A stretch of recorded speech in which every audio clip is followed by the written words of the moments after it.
पूजा करने से पहले स्त्रियों को 16 श्रृंगार करने के बाद ही पूजा पर बैठना चाहिए। अभी दुर्गा पूजा का जो पूजा चल रहा है या कोई भी पूजा में 16 श्रृंगार करने के बाद ही पूजा पर बैठना चाहिए। उसका वैज्ञानिक दृष्टि से भी कारण है। 16 श्रृंगार केवल खूबसूरती नहीं बढ़ाते बल्कि वैज्ञानिक दृष्टि से भी शरीर के विभिन्न अंगों पर अलग अलग इसका असर होता है। अब पहला है मांग टीका। माना जाता है कि यह शरीर की गर्मी को नियंत्रित करता है। दूसरा है सिंदूर। इसमें मौजूद रेड लेड ऑक्साइड से दिमाग की नसें नियंत्रित रह सकती है।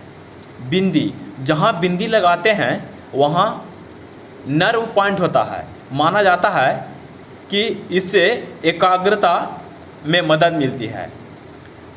काजल, माना जाता है कि काजल लगाने से नकारात्मक कम होती है, साथ ही यह आँखों के लिए फायदेमंद होता है। नथनी, नाक में छिद्र होने पर महिलाओं के प्रसव के दौरान कम तकलीफ होती है। कान के गहने, कान के बाहरी हिस्से में कई एक्सप्रेशर पॉइंट होते हैं। गहनों से पड़ने वाले दबाव से किडनी और ब्लेंडर स्वस्थ रह सकते हैं। मंगलसूत्र, हार, मंगलसूत्र जैसे गहने ब्लड प्रेशर के स्तर को नियंत्रित कर सकता है। गजरा, मान्यता है कि चमेली के फूलों का गजरा सकारात्मक लाता है और ऊर्जा का संचार करता है। बाजूबंद, ये मांसपेशियों में खिंचाव और हड्डियों में दर्द को नियंत्रित करने में सहायता करता है। चूड़ियाँ, सोने चांदी की चूड़ियाँ हाथ की हड्डियों के लिए लाभदायक है।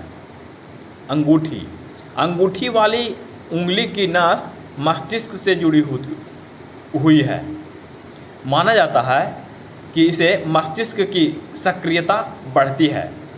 मेहंदी, यह रक्त संचार को नियंत्रित कर शरीर को ठंडक पहुंचा सकती है। कमरबंद, यह कमर पर फैट को जमने से रोकता है। पायल, माना जाता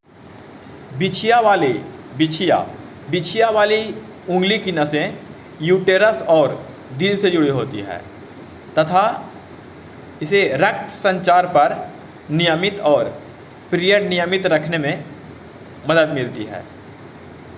लाल जोड़ा, यह पवित्रता का प्रतीक है। हालांकि इसका कोई वैज्ञानिक कारण नहीं है, लेकिन लाल जोड़ा शुभ माना गया है।